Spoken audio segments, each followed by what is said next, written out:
Hello' friends, নমস্কাৰ। মোৰ অন্য এটি ভিডিঅ'লৈ আপোনালোকক স্বাগতম জনাইছোঁ।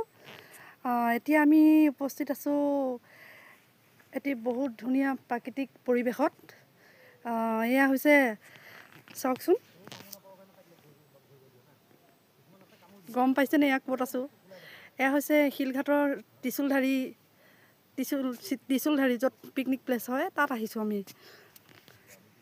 ইয়াতে বহুত ধুনীয়া পৰিৱেশ হয় ব্ৰহ্মপুত্ৰ পাৰত। আজি ওলাই আহোঁ বুলি মনটো ইমান ঠিক লগা নাছিলে, ওলাই আহোঁ বুলি এপাক ওলাই আহিলোঁ। ভাবিলোঁ এপাক ফুৰিয়ে আহোঁ। ত্ৰিশূলধাৰী এই মনোৰম দৃশ্যটো আগতো আহিছোঁ মই, ভাবিলোঁ আপোনালোককো দেখাওঁ। চাওকচোন ত্ৰিশূলধাৰীৰ পৰিৱেশটো।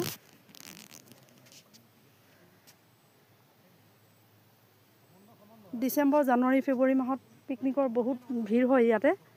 আগলৈ মন্দিৰ আছে আৰু কেইটামান ধুনীয়া ধুনীয়া দৃশ্য আছে আগলৈ, মই এইখিনি দেখাম বাৰু আপোনালোকক। এতিয়া বৰ্তমান এইখিনি চাওকচোন কিমান ধুনীয়া লাগিছে ত্ৰিশূলধাৰী এই দৃশ্যখিনি।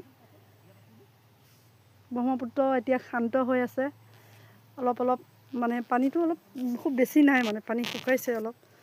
এই ডাঙৰ ডাঙৰ ফাট মেলিছে এতিয়া বৰ্তমান।